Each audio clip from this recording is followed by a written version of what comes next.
Good afternoon, ladies and gentlemen. Welcome to the U.S. National Park. As we get ready to kick off, we're going to have a party today. We're going to talk about another national park. So let's start welcoming in people. Hopefully, some of my co-hosts will join me later. Hopefully, Mike or Richard will be. You've been rickrolled. Rickrolled. Oh, well, welcome in, Nathan. Welcome in, Dave Stragan. Good to see you guys. Hopefully, you guys will have a good time this afternoon. We're moving on to the next national park, which will be a Civil War battle park. As we talk, we'll get to watch some videos. May take a couple of days to get through this. Might be a week, 2 to 3 weeks to get through this park as well. Again, this is one of the national military memorial parks, and not a lot to be said about this one. It was the turning point of the Civil War for the North. As we know, in history, our U.S. Civil War went from 1861 to 1865. This happened in 1863, the summer of 1863, of July 1st, July 2nd, July 3rd. So it's all things. So we're just here to have a party, have a good time. That's what About Vacationing is all about. As we talk and get ready to have some fun looking at the Gettysburg National Park.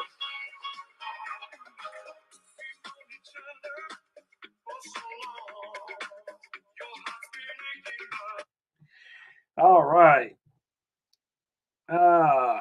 As we're here, you've been rickrolled. Yep. Ain't nothing better than a little Rick. I hope everybody's had a good Monday. Good to see everybody in here. Hopefully we'll get some more people coming in. Let me bring up, hopefully also get some other people to come on and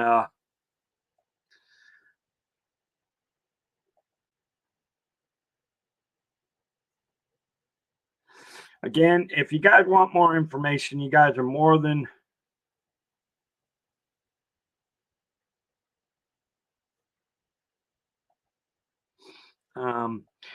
we are about to go visiting Gettysburg National Park.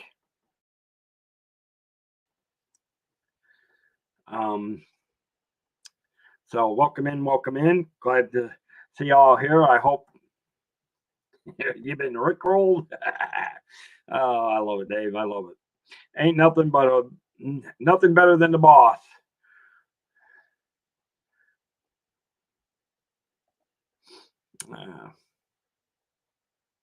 But anyways, yes. So we're here. Again, this is more information you can find out at the National Park Services, www.nps.gov, Gettysburg. If you look at the list of all the different parks on the National Park Service site, it'll have military parks, military memorial sites. This would fall under the national military park sites. And to me, you're talking about one of the greatest tragedies. You're talking about 35,000 young men who sacrificed themselves for their beliefs. Not on both sides, for the South and for the Union. It was just a bloody war. I mean, you think about weapons that have been developed through that one. Obviously, it ended General Lee Roberts' second and most this was the attempt of Robert Lee to invade the North the second time. Again, they were stopped the first time, pushed back into Virginia. This was the second attempt to try to get the Union Army open, destroy them, so that they could get between and get to Washington and force the Union to surrender. But unfortunately, they came to a little town called Gettysburg, and they had a 3-day battle. And we're going to tell you what, I'm going to let this video welcome you to Gettysburg.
Guys, I can't say enough about,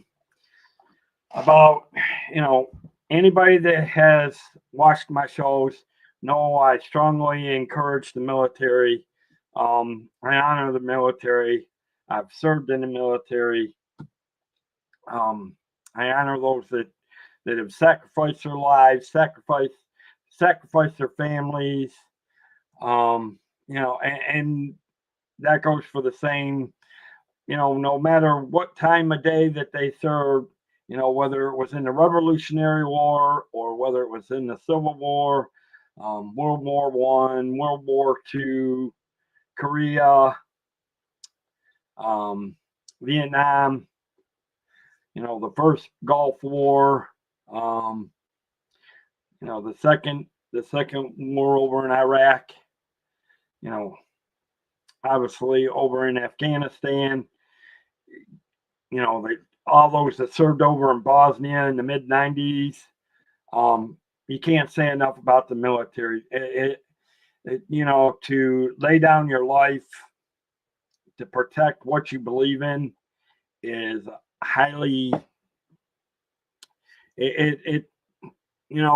When they tell you when you enlist in the military, they go on one thing.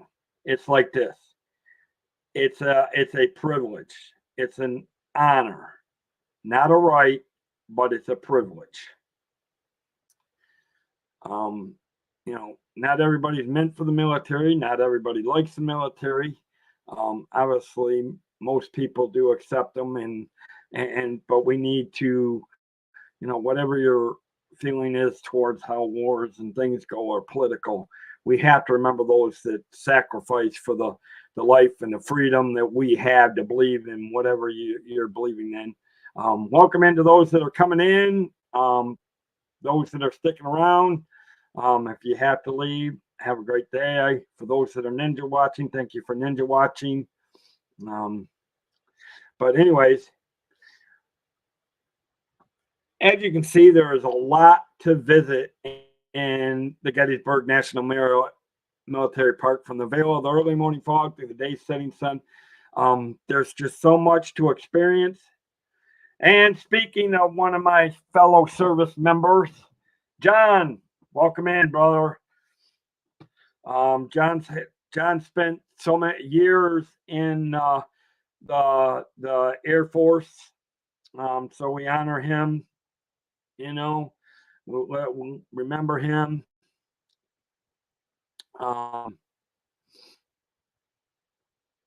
So he knows what it means to think about the past and the history of our military and those that have greatly sacrificed their lives.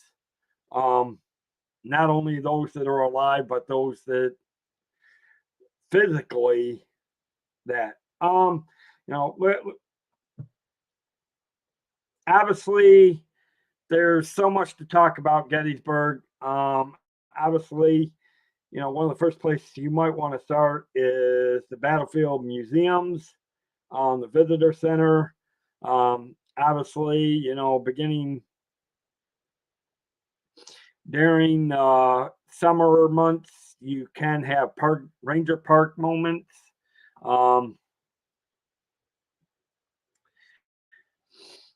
And of course, obviously, then you want to definitely do your store tops. And we're going to look at some of this. We're going to look at the Warfield. We may do some of the 3D tours of some of the houses that were involved. We're going to look at some of the then and now pictures of what Gettysburg looks like today. But again, if you're looking to visit the National Gettysburg, I need to get you on here, John. Do you remember anything about it that you can add to it? We need to get you on here then. Because obviously this is going to take me a couple, 2-3 days to do this. So we're probably going to be on Gettysburg for about 2 to 3 weeks.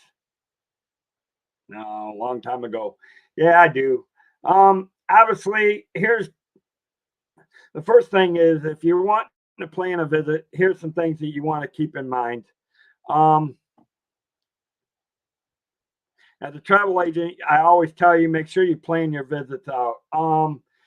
Make sure you get basic informations of operating fees, passes, permits. Like if you want to camp and all that, I'm sure there's camping areas. Obviously, permits and reservations, and if you have pets. Mary Carol, welcome in. Good to see you. I hope you are doing good.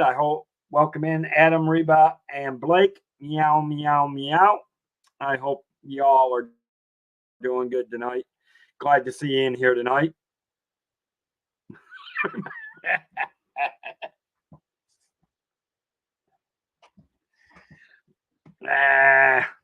Six, that is the number is nothing but an age, John. That number is nothing but a number. So obviously, you want to be able to get your directions and transportation. And again, when you're doing it, you can go to the MP www.mps slash .gov. I mean www.mps.gov/Gettysburg, and you'll find this information. Just click under the tab "Plan Your Visit." You'll have your basic information: operating hours, fees and pass, current conditions, weather conditions are there. Current conditions of what the grounds and all that look like.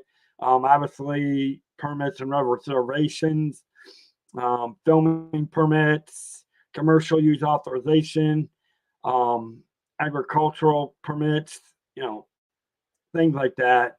Weather, pets, lost found, restrooms, and certain other things that you'll find.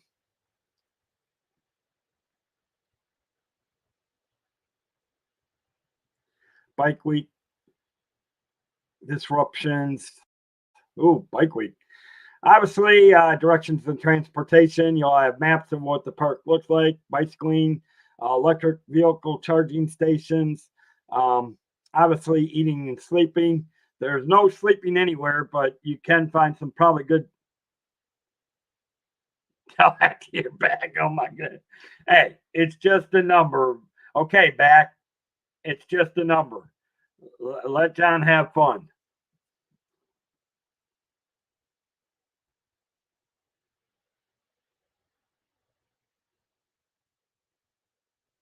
I'm doing really good, Mary. Thank you for asking, and I'm glad you guys are all doing good too. So it'll give you some picnicking things. Obviously, places to go. You'll want to check the visitor centers, David Will's house, the Eisenhower National Historical Site. Obviously, if you're looking things to do, you've got ranger programs, special events, such as battle anniversary programs, dedication day events, annual music musters, list living history programs, museum film and cycloramas. And if you love riding horses, and of course, reenactment policies. Of course, you got calendars, safety, tick safety, accessibility, nearby attractions. Those are things. Jason Thibodeau, welcome in, buddy. Good to see you. Good to see you. I guess currently some of my I'm not sure if my co-hosts are anywhere at home tonight.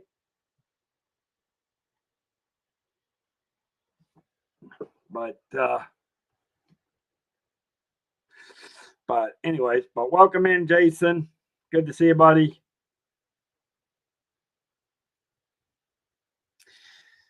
But so there. Obviously under news, you'll have news release, press kits, social media, photos. Here, obviously, if you really want to learn about some things, you'll 3D tours. These will show you under this. It'll show you some different some of the houses that are on or near the battlefield. You can take virtual things. You'll got the David Will's house 3D tour. You get the Lydia Lister house, Abraham Bryan house. You got the Weisler house. I'm going to tell you.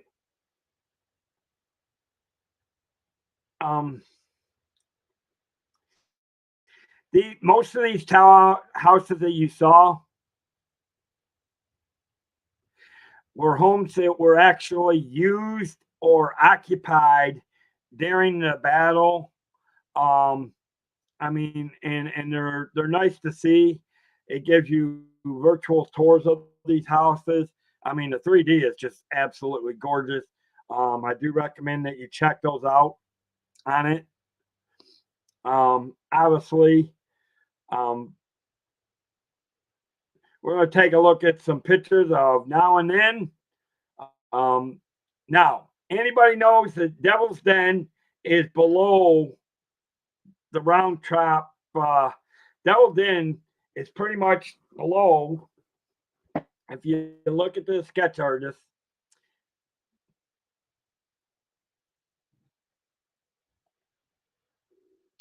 here's the Confederate sharpshooter, and here's Devil's Den. I mean, obviously, let's see if we can back this. And these are some of the things that you'll see.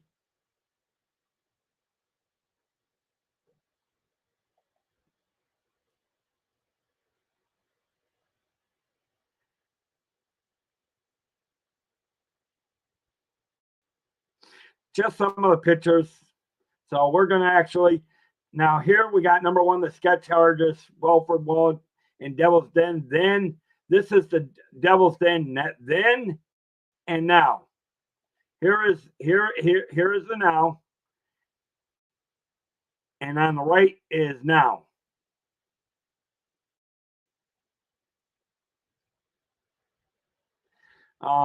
Obviously overlooking the second day of battlefield in front of him. Obviously,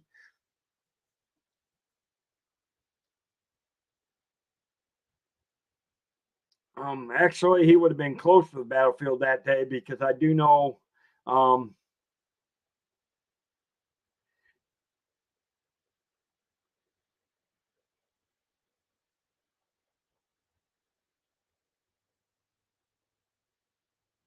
Yeah, so these were probably correspondence and pictures that were taken from this. What you're seeing on the right is the central boulder surrounding Boulder's identity, the exact spot where Wald sat, overlooking the second day. Here on the left picture, you're looking at dead Confederate soldier near Plum Run in the slaughter pen then and now. Slaughter pen was part of the Devil's Den area in Wheatfield and Peach Orchard or Peach Orchard. There was there in that area.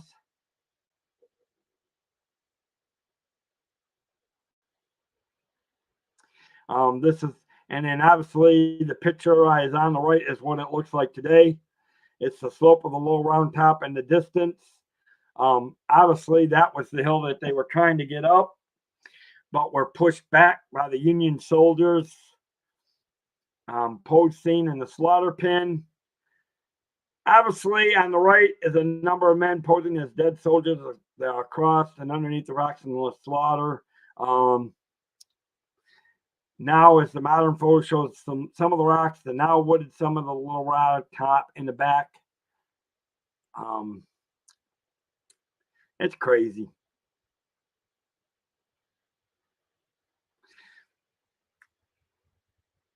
Here you have a dead soldier lying in the front of the rocks near Devil's Den. They say that Devil's Den was very rugged, rocky. It was hard to get up. I do know that that was the cause of some of the Confederates' slow time to get up because they were happened to swing around to the right of the Union line, which extended all the way to the top of a little big top round mount, the large round top. This was a little round, but what we're seeing back there is Devil's Den just below the little round top hill.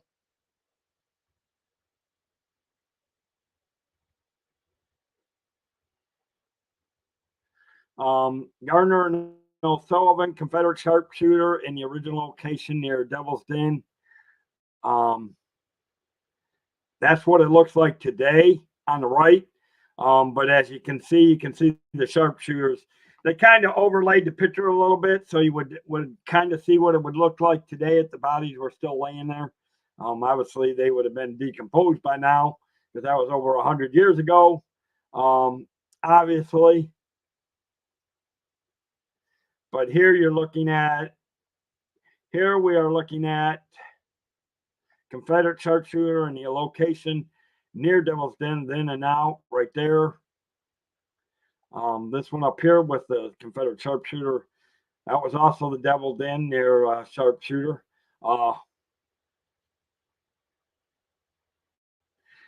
Obviously, that's where another one set. That's what area looks like as of today. Again, they just overlay the body in the picture, so you would actually kind of get the impression of what it looked like back then compared to what it looks like today.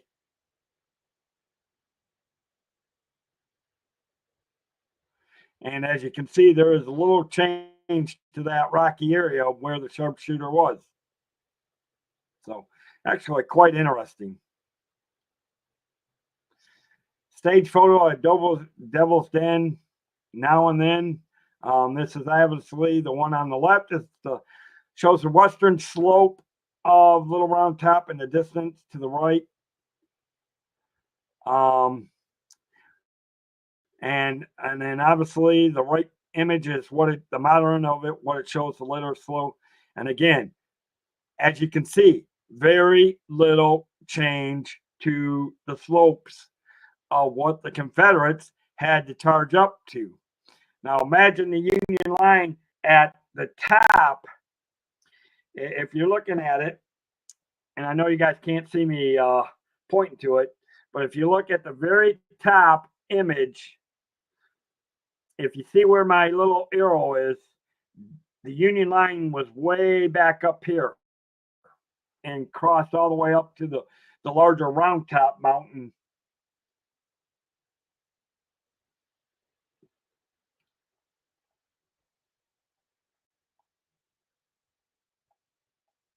So as you can see, what's really interesting is a lot of places tend to change over time, but it's nice to see that the things.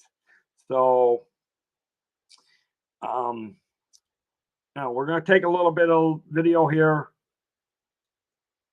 We actually might get through some of this. Here, winter lectures.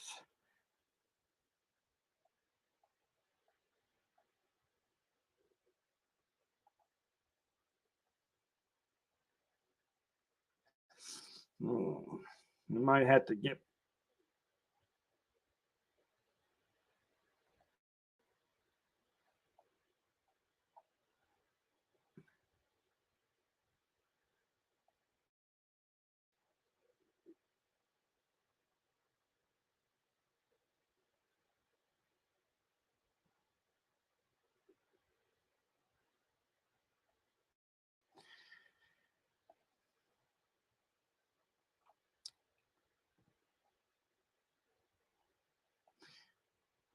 Here we go. Winter 2024.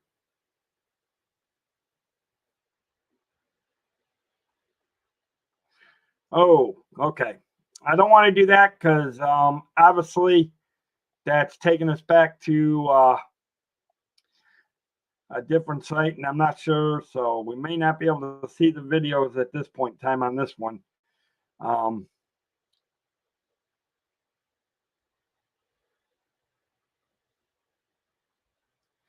But we can probably take some virtual tours.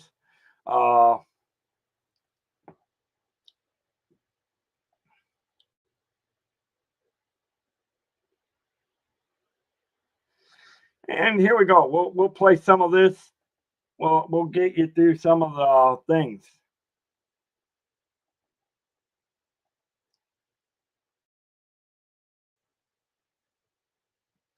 Give you a little bit of introduction of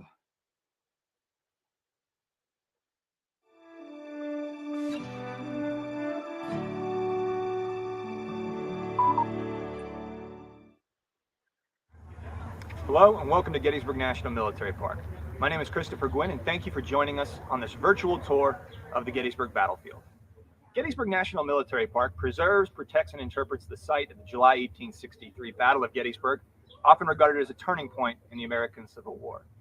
And we hope you'll come and explore the battlefield. When you do, we hope you start here at the Gettysburg National Military Park Museum and Visitor Center. in addition to a first-class museum experience that'll walk you through the story of the American Civil War and Battle of Gettysburg, we also have an orientation film called A New Birth of Freedom and narrated by actor Morgan Freeman. It's designed to prepare you for your trip to the battlefield. And we also have the Cyclorama, a 360-degree painting depicting the climactic moment of the battle, Pickett's Charge. But for now, let's leave the museum and visitor center behind and begin our exploration of Gettysburg National Military Park. So join me on the battlefield. All right. So obviously, a good place to start would be back to the thing. Let's go ahead and stop at Tour 1, McPherson Ridge.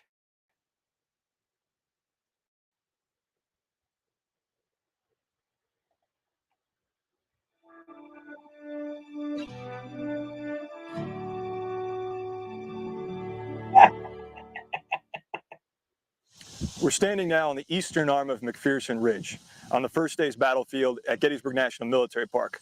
You're looking west towards the western arm of McPherson Ridge, marked by the prominent white barn and the South Mountain Range beyond. It would be in this field and not far from where we're standing right now that the Battle of Gettysburg would begin in the morning hours of July 1st, 1863. I think it's important to remember that the American Civil War does not begin, nor does it end at Gettysburg, Pennsylvania in July of 1863. The American Civil War actually began in April of 1861, nearly 2 years before. And in the first 2 years of the American Civil War, by and large, most of the major battles that occurred in what's called the Eastern Theater of the War, that's everything east of the Appalachian Mountains, occurred about 120 miles south of us in the state of Virginia. There, in the first 2 years of the American Civil War, we have the two armies that will eventually wind up on this battlefield at Gettysburg, Pennsylvania. One is the Union Army. It's called the Army of the Potomac. The other is the Confederate Army. It's called the Army of Northern Virginia. The Union Army is larger. It's better supplied. It's better equipped. The Confederate Army of Northern Virginia is often under strength. They're often ill supplied. Yet, in the state of Virginia, in the first 2 years of the American Civil War, it seems as though every time the Union Army of the Potomac faced off against the Confederate Army of Northern Virginia, despite the many advantages the Union Army had, the Union Army ended up losing. They suffered defeat after defeat after defeat. With each defeat, the morale of the men in that army is eroded. With each defeat, the men in the Army of the Potomac begin to lose faith in their generalship, in their leadership, some of them in the very cause for which they're fighting. By and large, the success the Confederate Army of Northern Virginia has in the first 2 years of the American Civil War is due in part to the great leadership that army had, primarily one man, Robert E. Lee. Robert E. Lee takes command of the Confederate Army of Northern Virginia in June of 1862 and goes on to lead it again to victory after victory. But by late May 1863, approximately 2 months before the Battle of Gettysburg, Robert E. Lee realizes he has a big problem and a big question. Lee's problem is this: he's won a lot of battles, but he hasn't won the war. He hasn't achieved Confederate independence. Not only that, he hasn't even driven the Union Army of the Potomac out of Virginia. His question is, what is he going to do next? How is he going to win the war? How is he going to end the war? And in late May 1863, Robert E. Lee will develop a very bold, a very daring plan. He intends to bring his army, 75,000 men strong, north through Northern Virginia, across the Potomac River, through Maryland, and hopefully here to Pennsylvania. Now, Robert E. Lee knows this will be difficult, but he believes if he can get his army up here, it will accomplish a number of his objectives. First, Lee's betting that if he invades Pennsylvania, a northern state, a free state, the Union Army of the Potomac will follow him north. And what that means is if you're a Virginia farmer, you get a break. Perhaps you can plant a crop, harvest a crop, and that would be great for the Confederacy and for Lee's army. More importantly, though, Robert E. Lee believes that if he invades Pennsylvania, again, the Union Army will follow him up here. And then once the Union Army is in Pennsylvania, Lee will confront it in a battle and hopefully destroy it. And Robert E. Lee believes that one more great victory, one more decisive victory, this time in Pennsylvania, might convince the people of the North, who've already gone through 2 years of war, who've seen the casualty list grow longer and longer, that this war is unwinnable. And maybe in 1864, when Abraham Lincoln is up for re-election, the American people will vote in a new president, a president that will recognize the Confederacy and deal with the Confederacy on diplomatic terms. There is a tremendous amount at stake in the summer of 1863, and what we call the Gettysburg Campaign, or the Pennsylvania Campaign, begins on the 3rd of June, 1863, as Robert E. Lee's army begins to sidestep the Union Army and head north. By the end of that month, by the end of June, Lee's entire army is in the state of Pennsylvania. And by June 28th, Lee's 75,000-man army is stretched across south central Pennsylvania in an arc stretching over 60 miles. There are Confederates to the west of Gettysburg, beyond the mountain range you can see in the background in the town of Chambersburg. More Confederates are due north, about 40 miles away, right outside the capital of Pennsylvania, Harrisburg. More Confederates are as far away as York, Pennsylvania, off to our northeast, again, over 40 miles away. Confederates are gathering up food. They're gathering up supplies. They're causing enormous amounts of fear and panic across south central Pennsylvania and even across the very north itself. Meanwhile, the Union Army, the Army of the Potomac, did exactly what Robert E. Lee anticipated. They began to follow the Confederate Army north. And on the 28th of June, the Union Army, 95,000 men strong, is based and encamped around the town of Frederick, Maryland, only about 35 miles south of Gettysburg, Pennsylvania. On the night of June 28, 1863, Robert E. Lee himself is in Chambersburg, Pennsylvania, again, across the mountain range you see behind me. As he's encamped in Chambersburg, he learns from a scout that the Union Army has crossed the Potomac River, and they're not that far away. And now what Robert E. Lee has to do is get ready to fight the battle he sees coming his way. He sends out orders to all of his commanders, essentially telling them to stop their forward movement, to turn around and gather in the vicinity of the Gettysburg, Cashtown area. Now, the town of Gettysburg in 1863 numbers only about 2,400 people. It's a small town. It's a quiet town. And Robert E. Lee really doesn't care about the town of Gettysburg all that much. There's no shoe store or shoe factory in Gettysburg, as you sometimes hear. The one thing that Gettysburg has that Robert E. Lee really wants are roads. Gettysburg has 10 major roads that enter and exit the town. These roads go off in almost every direction on the compass. One road leaves Gettysburg, heads across the mountains to Chambersburg. Well, Robert E. Lee has men in Chambersburg. Another road leaves Gettysburg and heads north towards Harrisburg. Lee has men near Harrisburg. Another road heads off to York. Again, Lee has men in York. If you're Robert E. Lee, you can use the road network of Gettysburg, Pennsylvania to bring your divided, scattered army together, again, to get ready to fight the battle he sees coming his way. So imagine 2 days before the Battle of Gettysburg, this massive 75,000 Confederate army begins to move towards the town. Meanwhile, again, the Union Army of the Potomac is not that Frederick, Maryland. They get a new command-in-year-old Pennsylvanian by the name of Major General George Gordon Meade. George Meade will begin to push his army north, looking for Robert E. Lee, looking for the Confederate Army. He has to think both defensively, but also offensively. He has to go after Lee, but he also has to protect Washington, D.C. He has to protect Baltimore. On June 30th, 1863, 2,700 Union cavalrymen heading from the south, moving north, will arrive in the town of Gettysburg. They're commanded by a soldier named John Buford, a rugged, tough soldier with a good eye for ground. John Buford will see, coming down the Chambersburg Road behind me, moving towards the town of Gettysburg, a brigade of Confederate infantrymen. This brigade of Confederates is led by a soldier named Johnston Pettigrew. Pettigrew doesn't expect to find Union cavalry in Gettysburg. The last thing John Buford expected to see heading towards Gettysburg was Confederate infantry. Pettigrew will halt his advance in the road, he'll turn around, and he'll lead his column back to the base of the mountains, again, about 12 miles in the distance. Johnston Pettigrew will tell his division commander and his corps commander, General Henry Heath and General A.P. Hill, respectively, that he encountered Union troops, the Army of the Potomac, in the town of Gettysburg. The next day, July 1st, 1863, General Harry Heath and about 7,000 Confederate infantrymen will head back down the road to Gettysburg to see what they uncover in the town. Interesting. Hello, everyone. Well, welcome, everybody. Let's welcome in Richard. He was able to come join us. Came in a little late. That's fine.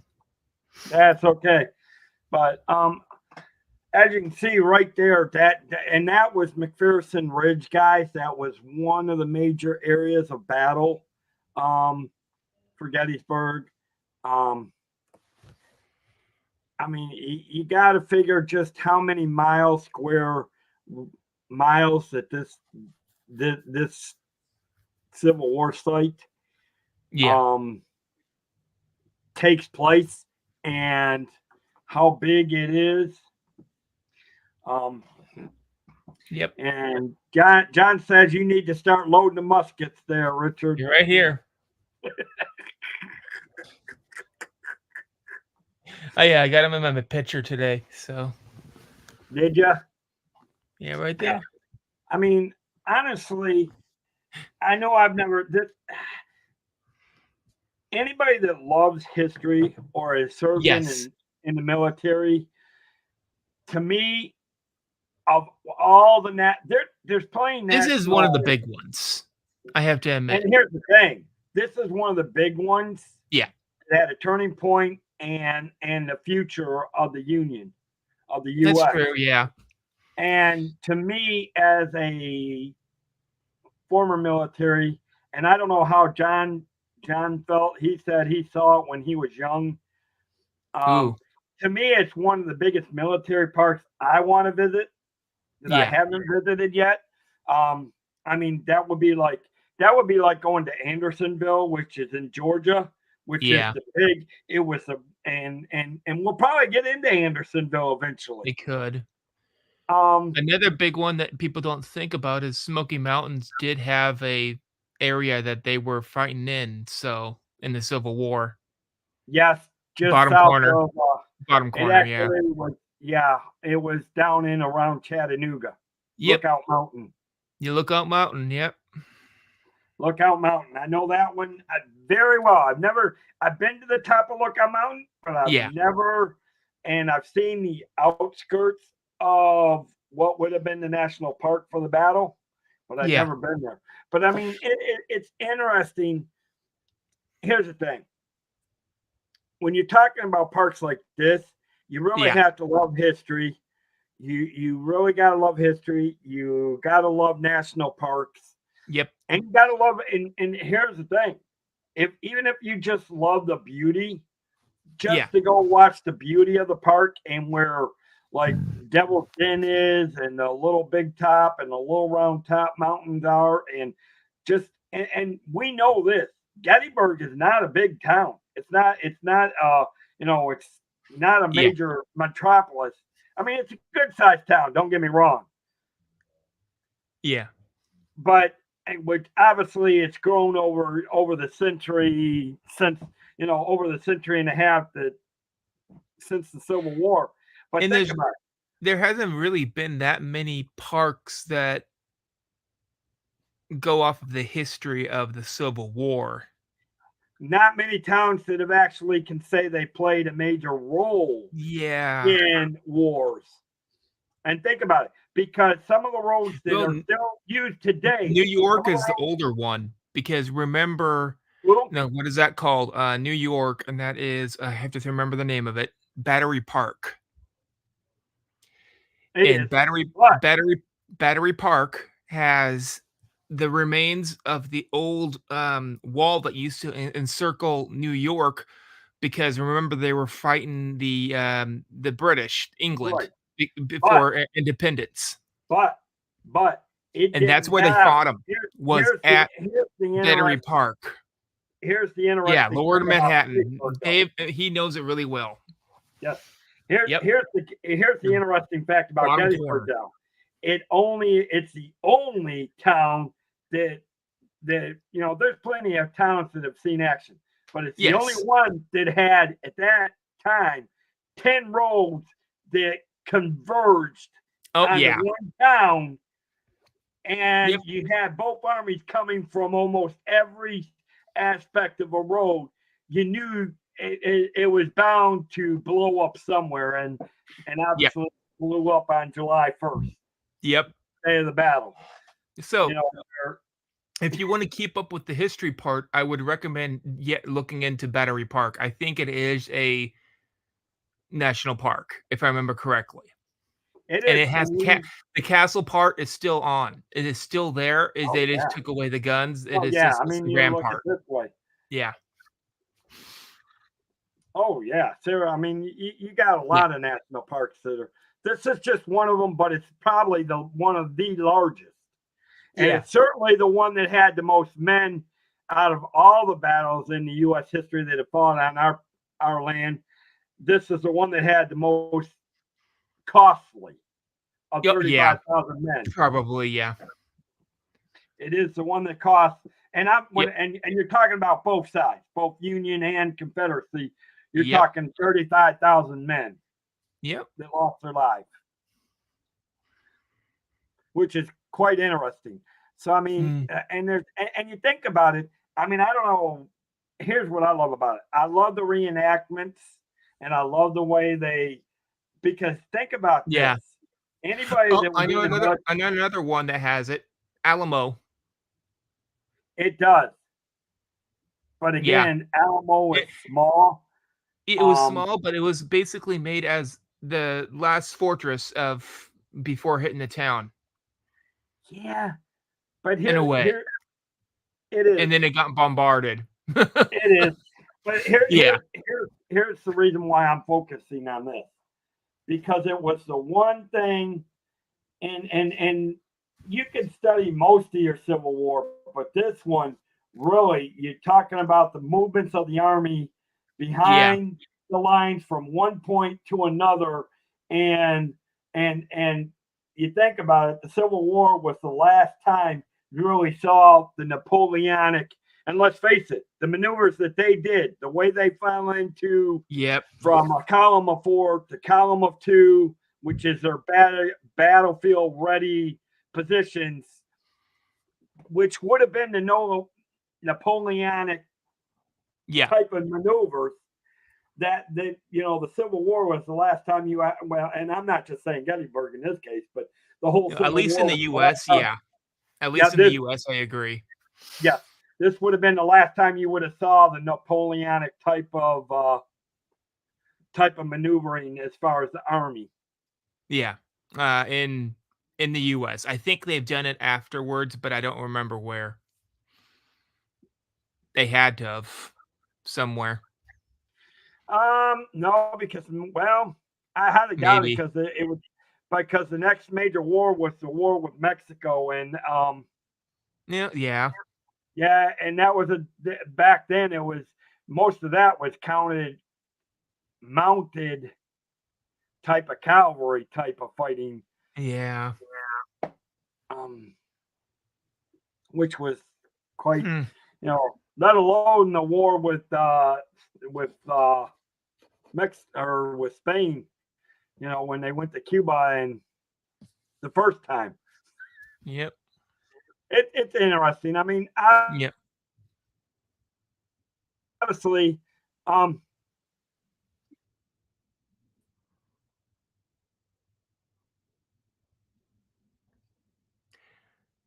glad first that race for that.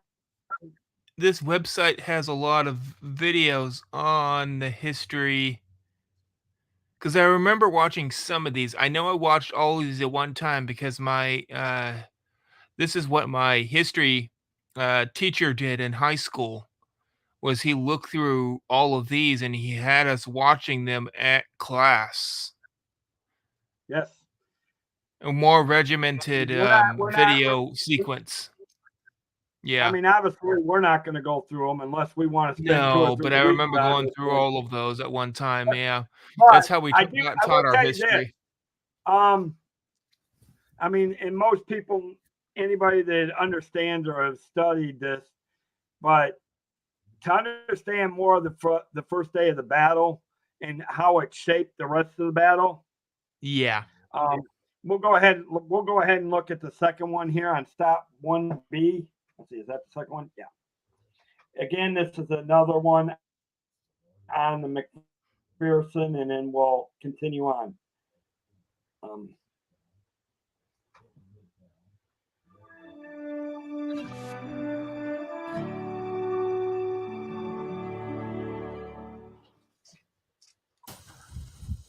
We've moved a quarter mile west. We're now standing on the western arm of McPherson Ridge, not far from the bronze statue of General John Buford, commander of the 2,700 Union cavalry that arrived at Gettysburg on June 30th.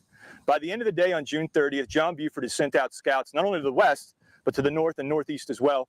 And he has enough information to convince him that the entire Confederate Army is beginning to converge in the town of Gettysburg, Pennsylvania. John Buford also knows that 10,000 Union infantrymen, the First Corps of the Army of the Potomac, led by Major General John Fulton Reynolds, has orders to proceed to Gettysburg the next day.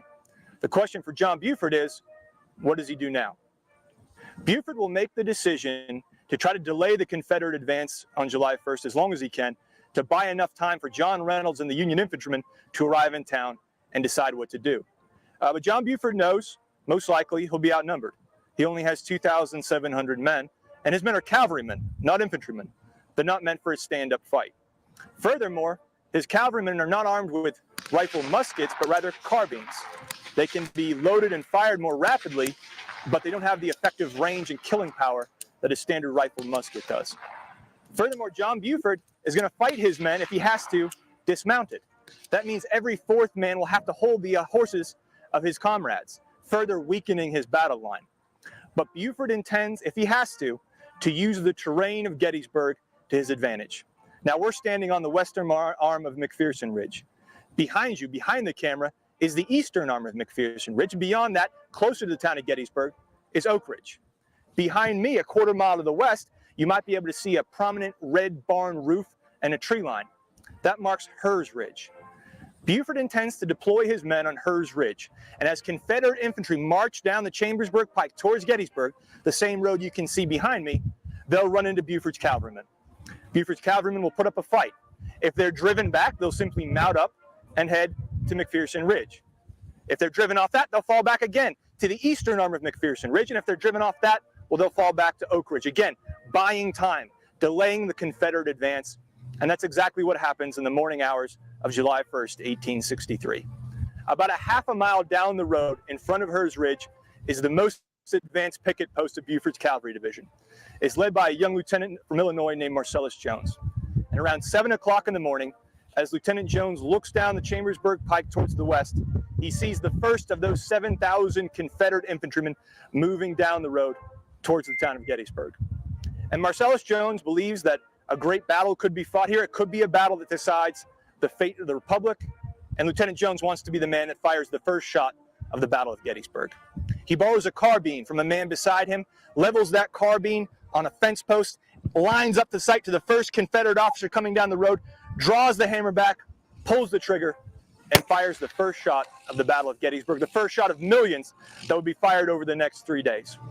As these Confederate infantrymen under General Henry Heath slam into Buford's cavalrymen, they have to leave the road. They have to deploy and form battle lines and then move forward to drive the cavalrymen off. Well, that buys a lot of time. But once these Confederate soldiers advance, they drive back Buford's cavalrymen. Confederates initially think they're victorious until they march a little bit further down the road and run into another line of cavalrymen here on McPherson Ridge. Again, these Confederate infantrymen are forced to leave the road, form battle lines, move forward. When they do, they run into Buford's cavalrymen again, and they quickly brush them off. But Buford's cavalrymen, they simply fall back again to the next ridge behind the camera, the eastern arm of McPherson Ridge, and renew the fight. By this point, it's roughly 10 o'clock in the morning on July 1st, 1863, and John Buford is desperately awaiting the arrival of Major General John Reynolds and his 1st Corps infantrymen. And around 10:30, Reynolds finally makes his arrival on the battlefield. Reynolds' infantrymen will essentially take over from Buford's cavalrymen, and Reynolds will deploy the brigade of Lysander Cutler, mostly men from New York and Pennsylvania, on McPherson Ridge, north of the Chambersburg Pike, roughly where we're standing, and he'll deploy the Iron Brigade, some of the best soldiers in the Army of the Potomac, to the south of the Chambersburg Road in what is today called Reynolds Woods. Often it's referred to as Herbst Woods. The arrival of the 1st Corps will inaugurate a new phase of the Battle of Gettysburg. Confederate infantrymen all morning had been encountering cavalry, and they've been able to drive them off. Now, within sight of the town of Gettysburg itself, these Confederate soldiers think one more attack and we'll command the town. Well, when they advance, not only do they not command the town, they run into Union infantry, again, some of the best in the Union Army. John Reynolds will be on the battlefield for maybe 30 minutes. As he's leading the men of the Iron Brigade into Reynolds Woods, he's shot and hit the base of the neck by a Confederate bullet. It kills him instantly. One man who saw Reynolds fall would note that he never saw a bullet do his work so quickly. Reynolds was dead before he hit the ground. Around noon, a lull will settle over the battlefield. Both sides will draw back, replenish ammunition, and figure out what to do next. So interesting. See, Yeah. This is why, again, and you're talking about honor of the military and all that. Think about how much those men had to move, re-scramble, reform, and obviously the object for the U.S. the Union was to hold the high ground, which they did, Yep. because then the next day, obviously, that's where the peach orchard, the wheat field, Devil's Den, Little Round Top, and Big Round Top mountains of the second day of battle. And then, of course, we know what happened on the third one. They marched right into the line of fire and wiped out all of Pickett's division. Simply the 3-day battle, and in July of, again, you're talking 1861. So what's interesting about this national park is the size of the area to visit. Yeah.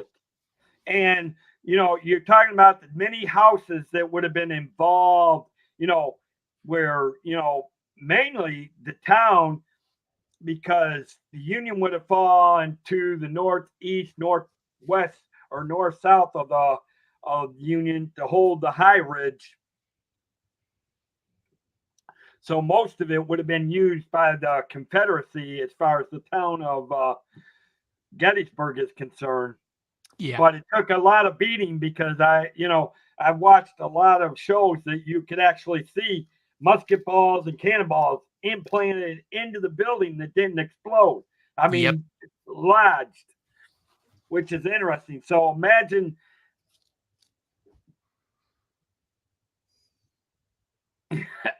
Isaac Irwin Avery. No, I highly doubt it. I'm not.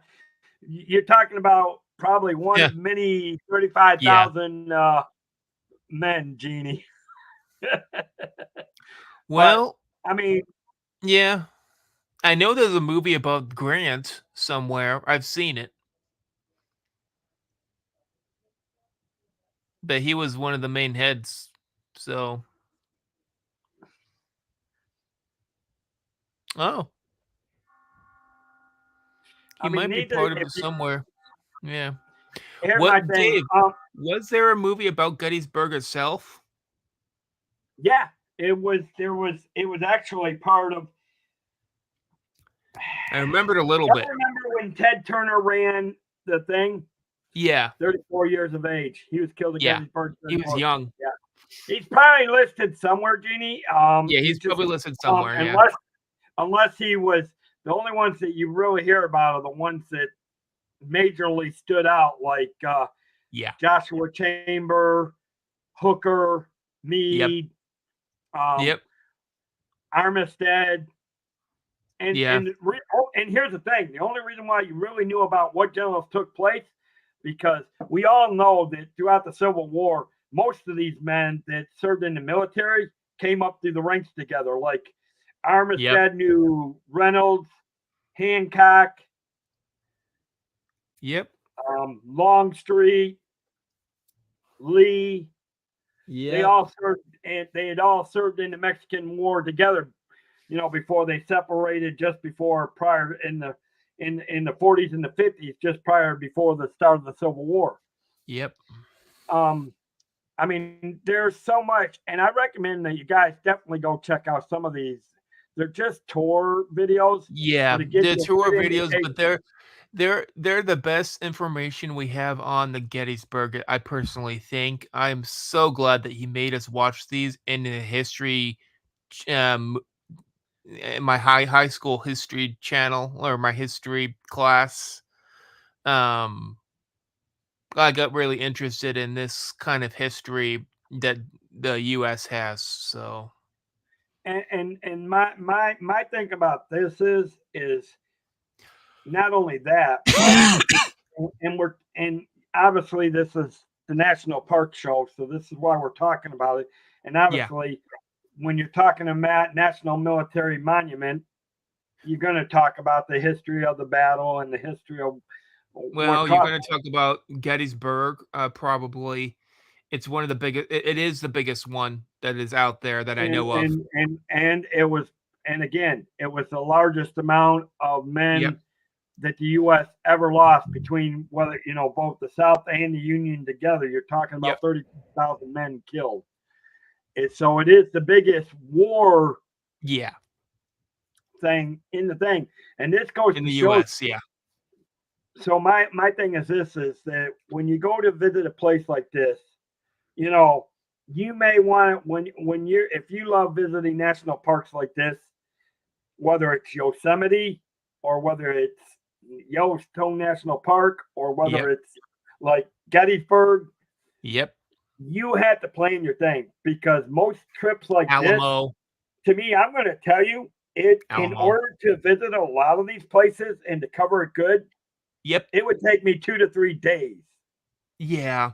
Now Alamo was really small when I went there, Let me ask you but this: I how did not. many I days did can you not go cover in the there Alamo? though when they had reenactments or anything like that. So I kind of wish I did when they had the reenactments. Kind of.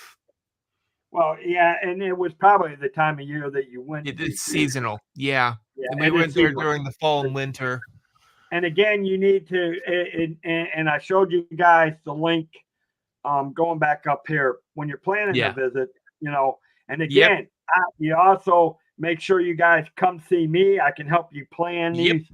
If you definitely want to do this, contact me. I can help you get reservations and things like this as far as the park and help you Yeah. plan it and at least help you plan on good luxury accommodations around there, things like that. But again, if you go to plan your visit, you got basic information, Yep. directions and transportations, Very places cool. to go to.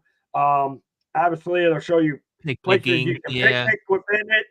Obviously, you'll have to go to the heart of town of Gettysburg to find normal Yeah. restaurants. But and there's other, there's things Ranger to do. There's calendars. programs. Definitely. I mean, you definitely would want to, check out the calendar events because that'll tell you not only that, but it'll show you when they're doing it. And I did Yeah, know when that they're doing their reenactments, which Gettysburg is famous for Battle having those. Anniversary, exactly, living history Yeah. programs. Check and definitely show the calendars because again, like Yeah. Richard said, it's seasonal. They do It's it certain seasonal times for of the year. reenactments, which is the best way to experience it. Exactly. But so obviously, again, for me, this is one of the national parks that I'm Yeah. such a history buff, and particularly, I love the Revolutionary War. I love Yeah. the This war. would be one of the places I would love to go to, especially if it's someone like you, going to some kind of park just to try to do a live stream there. This would be fantastic. Seeing That's on the board. That is on the the board. Gettysburg and That is on the board for me. yeah. That actually is on the board within the next couple of years. Okay.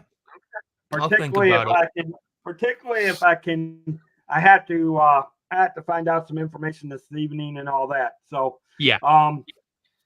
Unfortunately, I do have to do this, guys, because this is do this. I've been doing a lot of yapping besides the video, so we will be back in 2 and 2.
This is the Cantrell Country Travelway. I'm the agent and owner, David Cantrell. If you're looking to travel through the U.S. national parks or maybe to the waterways from beaches to ocean cruises, let the Cantrell Country Travelway help you find your magical vacation.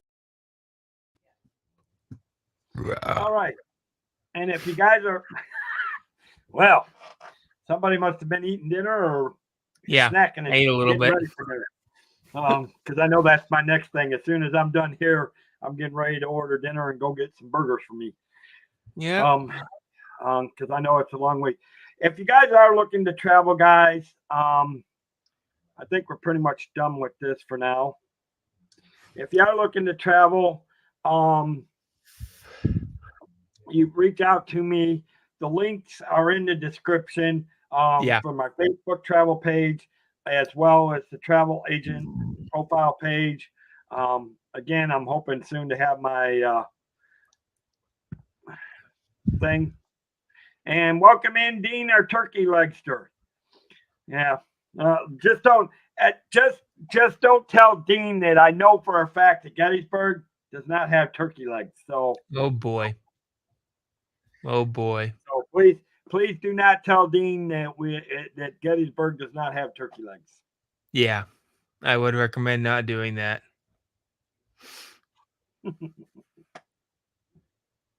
So you might have to keep his turkey legs down here in Florida. Especially when he opens his store, hopefully he won't go eating it. Boy. Hopefully won't go eating overstock. His inventory. Yeah, his inventory. But how you doing, Dean? I hope you're doing good, buddy. Hope you're having a great Monday. It's good to see you in here. Overall, to me, here's the thing about it. Gettysburg would be one of those trips again for me. Would be oh boy, look at what Dean put in there. Except one problem. I think all the turkey legs are gone in Gettysburg, Dean. Oh boy. You'll have to get them sent in. Yeah, you might have to fly him into the turkey legs. All those wild turkeys over there.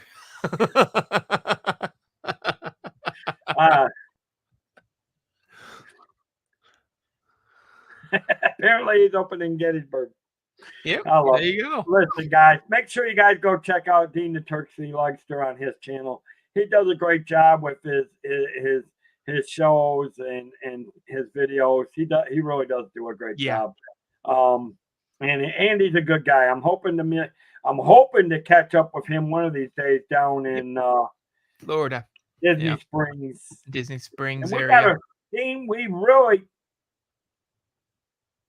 trucks, Dave. I get okay, Dean. Okay, well, apparently you made that clear. You get trucks, trucks and truckload. Yes, but the problem is, Dean, will you be able to sell the turkey legs, or will the inventory mysteriously disappear? Oh boy, that's the question. Because I do know you love your turkey legs, which is okay. To me, I like my chicken legs. I'm not big on turkey legs, but I love myself any kind of leg. I've had ham of leg, turkey leg, chicken leg, beef leg. Well, see, there you already you go. We're already getting on food talk. Yeah. Make sure you guys I like all the legs.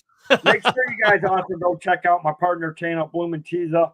Him and Mike, I believe you guys are going 8:00 Eastern tonight. Richard? Yeah, we are. Okay. So make sure you guys go catch them tonight on the Park and Eats. Not sure we'll what talking we're reviewing tonight.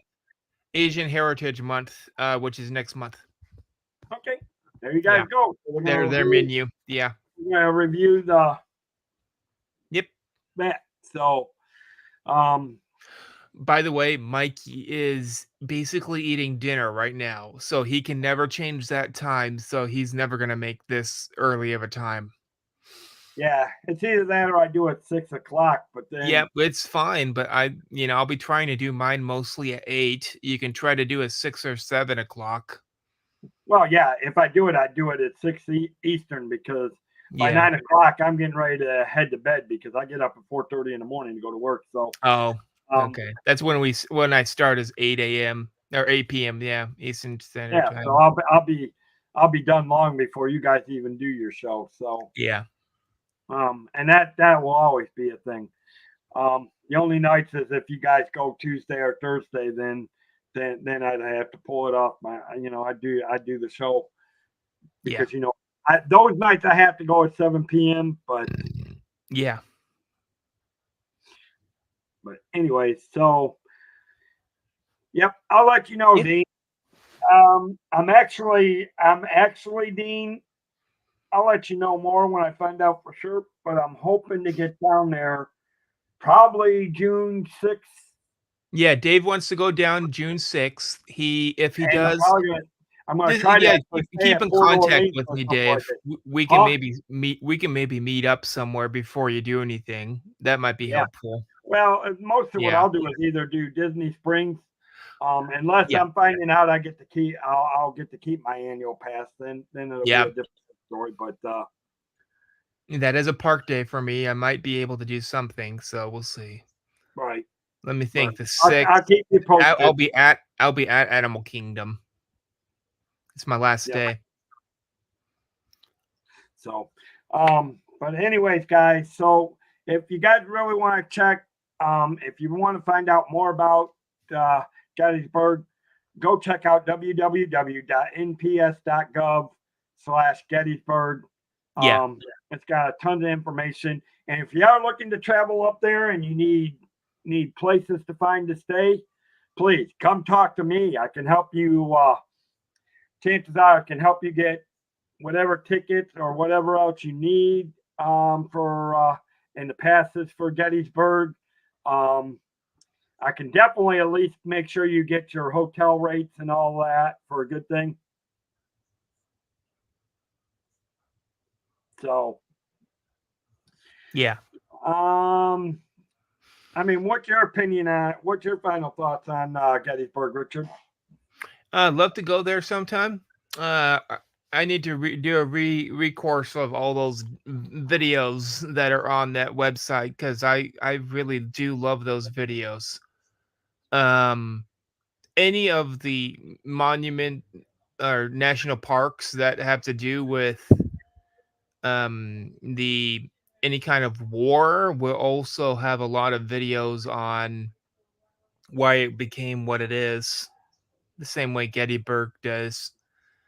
And so please go check out all of the rest of the parks you'll be thinking about also. So Yes. So, yeah. and obviously, I mean, because again, first of all, it's not. Again, for me, it's an emotional because you're talking about people the young men that gave up their lives, Yeah. fighting for what they believe in. On one side, you had, you had the Southern cause that they believed in, what they were believing, and you can't question that. But then you got the Northern side that believed in preserving the Union and and then this itself brought on someone that was undoubtedly probably one of the best presidents of all time for U.S. history. Yes. Lincoln. Yeah. Yes. Abraham Lincoln. Yeah. Yep. Who legitimately he couldn't foresee all the problems that would go on in the country. He just wanted the one union to be a melting pot. He legitimately believed in the melting pot and believed in the union to be one country. Yep.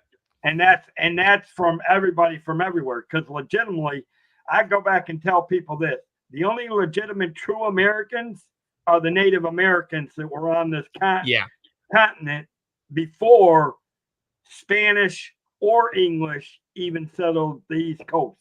Yep.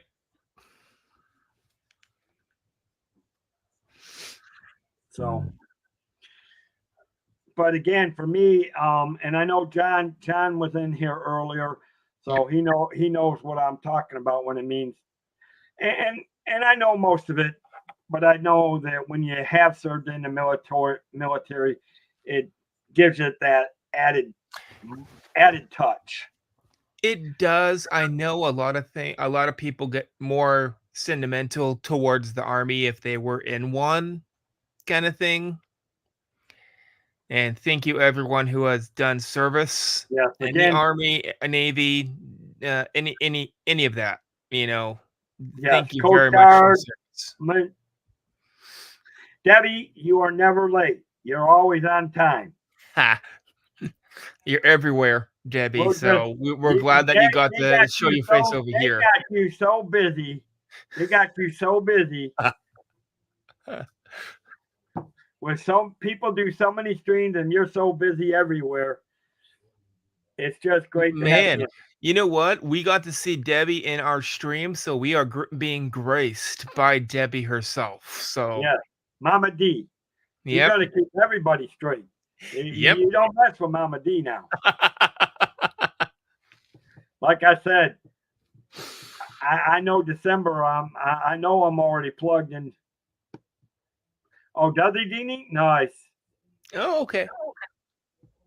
Well, see, and Yep. I've had the only branch I have not had any family member serve was Marines. Mm, Otherwise, we've had them. I've had cousins going to the Coast Guard. I've had cousins going to the Navy. I Yeah. served in the Navy. My dad was in the Army. My brother was in the Army. Air Force. I've got a cousin who's one of my first cousins. Her son's in the Air Force. Okay, there you go I've then. got Yeah. first cousins who their kids went into the Navy. I've got other first cousins who their kids went into the Navy. So we Look are at what kind of Janine cornering the said. market on. Do you have anyone that has done that? Are you kidding? He Do won you have the anyone that Battleship has at done that? Battle Camp. He won. Wait a minute. Hold on. Oh, Jeannie. Yeah. Oh, Jeannie. You just plugged yourself when I get into the national parks for battleships. Yeah. Oh, because legitimately, the Navy is the only one that has a legitimate ship that doesn't sail, but it is a registered trademark at Great Lakes. Yes. It's the way they learn. It's the way they train the recruits to, about mooring lines and Yep. how to properly enter and exit a ship. I can't remember what's the name of that ship. It's got a registry number. Oh, hers is. Well, his is I do know that they still have the ship too that they use to train to how they enter, exit.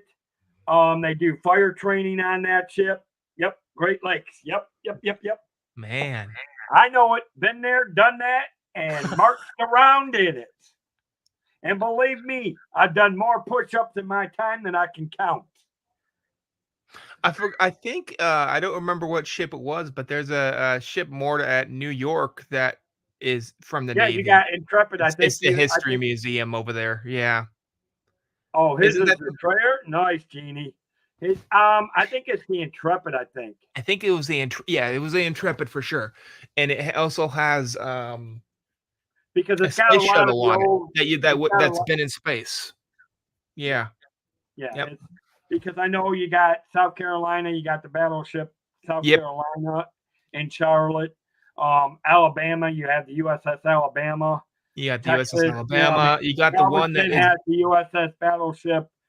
and there's Texas. one in. But I Let me think think of Texas that. right now is in dry dock. I think the Battleship Texas is in dry dock, as well as the Battleship New.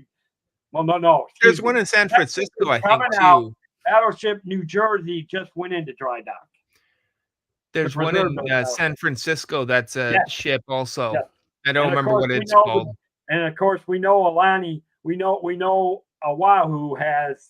Oh, of course. The big mighty Mo next to, and unfortunately, a sailor knows that going down with the ship, that's being trapped in the ship. It's not an easy way to go. No.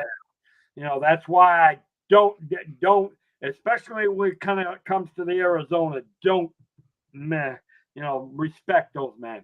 they gave their lives Yeah. on December 7th. I mean, and I don't think anybody would, but I don't know about any of the other places, but I know Pearl Harbor is one of the only ones that you have to see it from a submarine, basically, for a lot of it.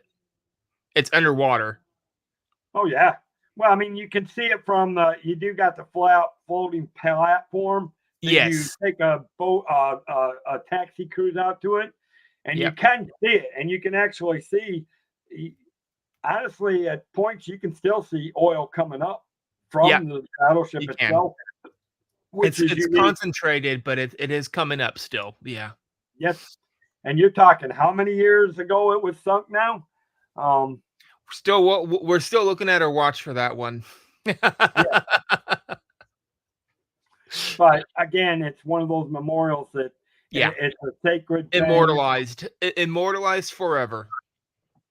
Yes, and it's not just that. I mean, there's a Yeah. lot of good national parks that I mean, Yellowstone Park, Yellowstone National Yosemite Park. Valley National Park, Grand Um, Canyon. The one for history, so more historic. I know two big ones, which is Gettysburg and Alamo. There's Battery Park, that's in New York. Yep. There is Mount Rushmore. That's a big one because that wasn't really a war, but that is the No, that was the home of George Washington. That's the statue. That was actually the home of George Washington. Yeah, so, home of George Washington. Yep.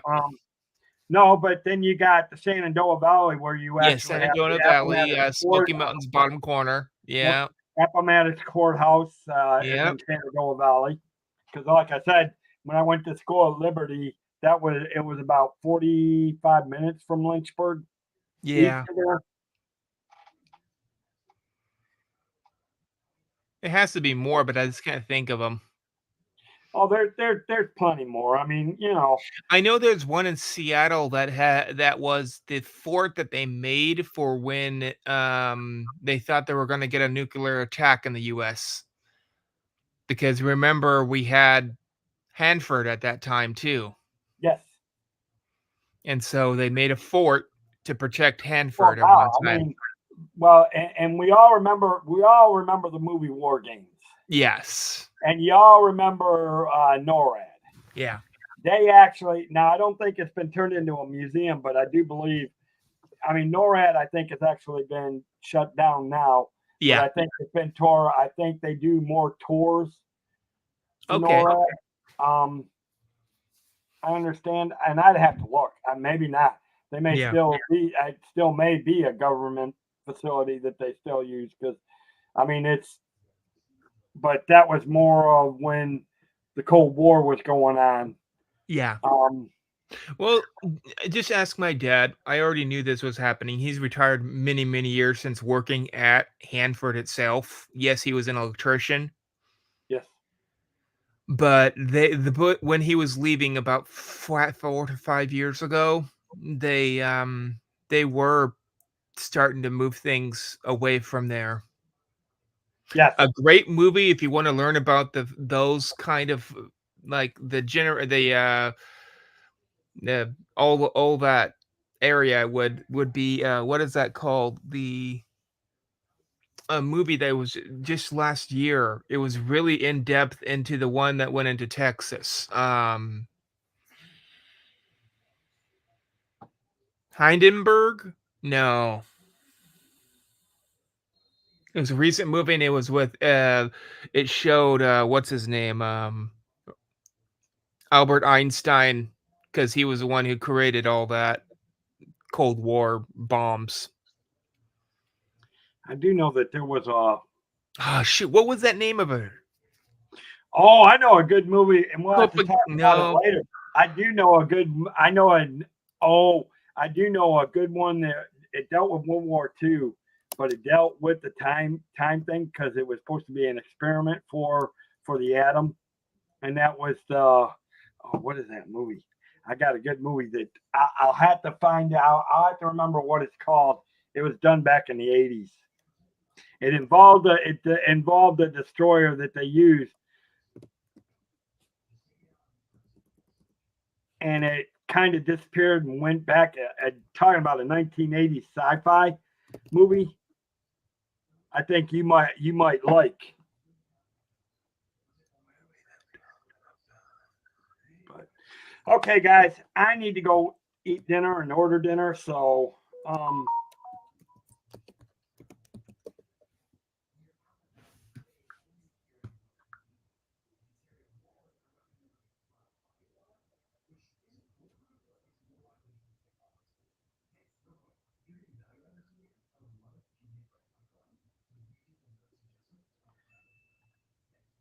you looking it up? Yeah, I'm trying to look it up.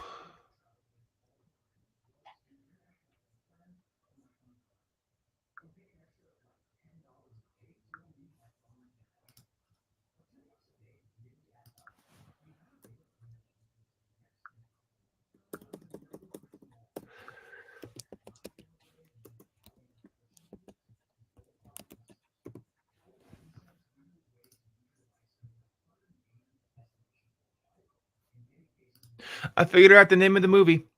Oppenheimer. Oppenheimer? Oppenheimer. That talked about the power plants in the U.S. Yeah. Yeah. Well, I still need You remember they were trying to build the nuclear bomb, and they did the testing of the nuclear bomb in Texas. Or not in Texas, Arizona. Yeah. Do you remember the project they called and it had to do with nuclear testing and the Philadelphia experiment? Philadelphia experiment. Oppenheimer is very closely related to that, but yeah. And they show Oppenheimer shows who the person knows the was. Story. Yeah, because they used the destroyer, but nobody truly knows what the full story was because the government no one knows clamp on it, and nobody could. But they have proven fact that Albert Einstein was there. Well, I don't know if he was involved with the destroyer. I don't know, but I know he was with the Oppenheimer. That would be true. Yeah. So, all right, guys. I do gotta go order dinner and go get dinner. So I'm gonna say, guys, if you are looking to travel, please reach out to me. The links are in the description.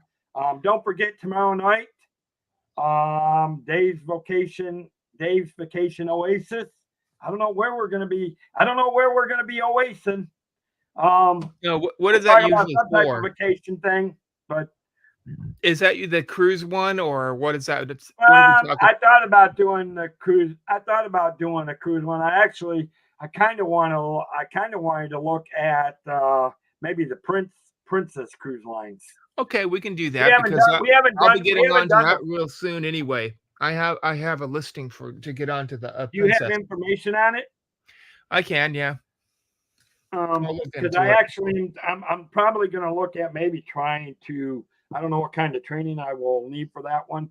I gotta check the supplier list. I'm pretty sure it's on my supplier list. But anyways, guys, make sure you guys reach out to me if you want to chat and you want to plan vacations, whether it's domestic, cruise lines, international, or exotic trips. I can do it all. I've got more than enough suppliers we will find your magical vacation. So as my slogan says, let the Cantrell Country Travelway help you find your magical vacation. Have a great night, everyone. Bye-bye now.